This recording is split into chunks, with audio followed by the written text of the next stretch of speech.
마태복음 15장 21절에서 39절입니다. 키워드는 이방인들에게로 긍휼의 주님, 은혜의 백성입니다.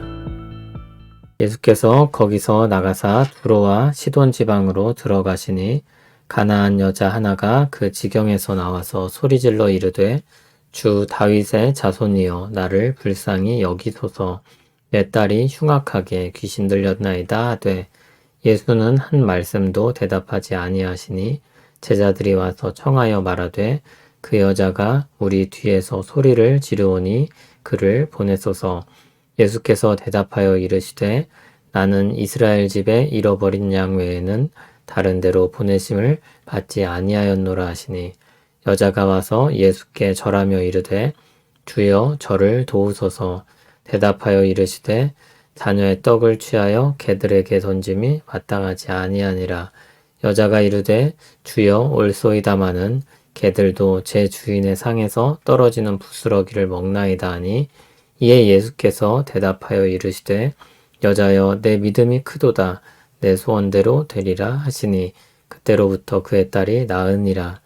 예수께서 거기서 떠나사 갈릴리 호숫가에 이르러 산에 올라가 거기 앉으시니 큰 무리가 다리 저는 사람과 장애인과 맹인과 말 못하는 사람과 기타 여럿을 데리고 와서 예수의 발 앞에 앉힘에 고쳐주시니 말 못하는 사람이 말하고 장애인이 온전하게 되고 다리 저는 사람이 걸으며 맹인이 보는 것을 무리가 보고 놀랍게 여겨 이스라엘의 하나님께 영광을 돌리니라.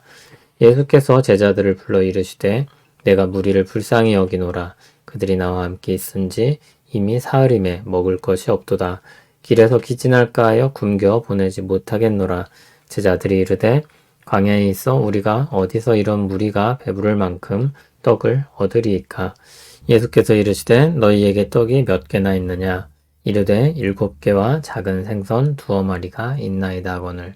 예수께서 무리에게 명하사 땅에 앉게 하시고 떡 7개와 그 생선을 가지사 축사하시고 떼어 제자들에게 주시니 제자들이 무리에게 주매 다 배불리 먹고 남은 조각을 7광주리에 차게 거두었으며 먹은 자는 여자와 어린이 외에 4,000명이었더라. 예수께서 무리를 흩어 보내시고 배에 오르사 마가단 지경으로 가시니라. 아멘. 예수님께서 두로와 시돈 지방으로 가셨습니다. 그곳에서 유대인들과 대비되는 이방인들의 모습을 보게 됩니다. 가나안 여자 하나가 예수님께 소리치며 나옵니다. 주 다윗의 자손이여 나를 불쌍히 여기소서. 아마도 그는 이방인이었지만 메시아로 오신 예수님에 대한 소식을 들었던 것 같습니다. 그리고 그가 행할 일들에 대해서도 들었을 것입니다. 예수님이 메시아라면 긍휼을 베푸실 것을 알았습니다. 여인은 자신을 불쌍히 여겨달라고 요청했습니다.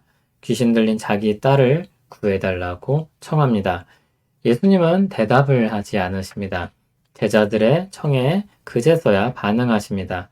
이런 예수님의 모습은 이상하게 보입니다. 자비를 베푸시던 주님이셨는데 갑자기 너무 차갑게 돌변하신 것만 같습니다.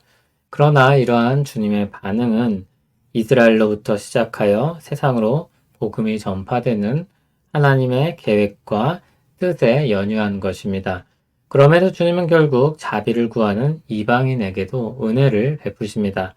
24절을 보면 주님은 주님 자신이 이스라엘 집에 잃어버린 양에게 오셨음을 잘 알고 계셨습니다. 하나님이 보내신 뜻대로 하나님의 때에 따라 일하셨습니다. 예수님은 이방인들을 개들이라고 부르시며 굉장히 강력한 표현을 쓰시며 말씀합니다. 여기 개들은 애완용이 아니라 야생짐승을 가리킵니다. 그런데 그런 취급을 받던 이방인이 긍휼을 입게 되었습니다. 오히려 자녀들은 그 떡을 얻지 못하게 되었습니다. 이방인이 자녀들의 떡을 먹게 되었습니다. 여인은 긍휼을 거듭 구했고 주님은 그의 믿음대로 은혜를 베푸셨습니다. 예수님은 또 자리를 옮겨 북쪽 해안을 돌아 호수 동쪽 이방인 지역으로 가셨습니다. 31절을 보면 이스라엘의 하나님께 영광을 돌렸다는 말을 볼 때 여전히 주님이 이방인들 사이에 계심을 알 수 있습니다. 거기서도 주님은 은혜를 베푸셨고 큰 무리의 아픔을 보살피셨습니다. 이사야서에 예언되었던 은혜의 해가 이방인들에게도 나타났습니다. 그리고 하나님께 영광이 돌려집니다. 32절을 보면 예수님께서 무리를 먹이시는 사건이 또 나옵니다. 오병이어 사건과 같이 놀라운 일이며 무리에 줄인 것을 채우신 역사였습니다. 차이가 있다면 이번엔 대상이 유대인이 아니라 이방인이었다는 것입니다. 예수님은 유대인뿐 아니라 이방인을 위해서도 오신 분이었습니다. 다만 하나님의 순서와 때가 유대인에게 먼저 돌아갔을 뿐입니다. 주님은 모인 무리를 불쌍히 여기셨다고 했습니다. 제자들은 오병이어 때와 똑같이 반응합니다. 광야라서 자신들이 줄 수 있는 것이 없다고 했습니다. 예수님도 똑같이 반응하십니다. 그들이 가진 것을 물으셨습니다. 그들에겐 떡 7개와 작은 생선 2마리가 있었습니다. 예수님은 기도하셨고 떼어 제자들에게 주셨습니다. 제자들은 무리에게 음식을 주기 시작했습니다.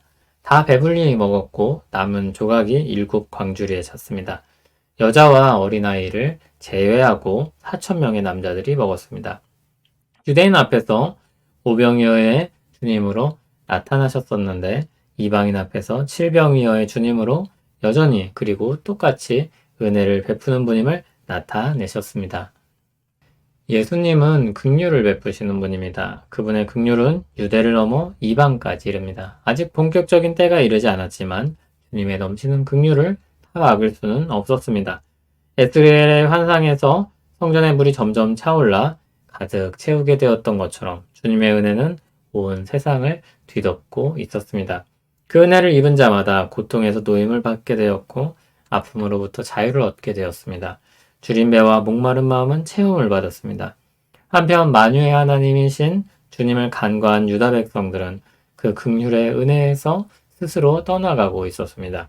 주님의 자녀로서 받아 누릴 떡을 가벼이 여기고 거부함으로 자기 복을 차버리고 말았습니다. 하지만 그럼에도 끊임없이 선지자를 보내셔서 말씀하고 또 말씀하셨던 하나님은 유대인들에게 긍휼을 베푸십니다. 그리고 주님의 십자가와 부활의 복음을 예루살렘으로 시작하여 땅끝으로 퍼져나가게 하셨습니다. 하나님은 온 세상의 하나님이시며 모든 사람들을 위한 구주셨습니다. 온 땅에 있는 주님의 택한 백성들을 하나도 놓치지 않으시고 찾으시며 찾을 때까지 찾아내시며 은혜를 베푸시는 분이었습니다.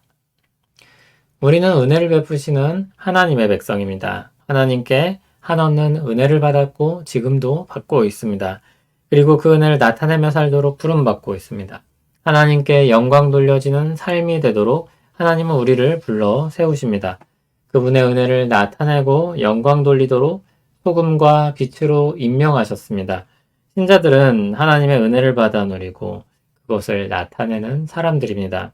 우리의 말과 행동과 삶이 은혜를 드러내는지 계속해서 돌아보고 기도해야 할 것입니다. 더 주님을 그렇게 드러내는 우리 되길 소원합니다. 은혜를 베푸시는 하나님께 감사합니다. 우리에게 주신 긍휼을 잊지 않고 살게 하옵소서. 주님이 은혜로우시며 은혜를 베푸시는 분임을 나타내며 살게 하옵소서. 우리 삶이 주님으로 말미암아 빛나게 하시며 모든 영광이 주님께 돌려지게 하옵소서. 예수님 이름으로 기도합니다. 아멘.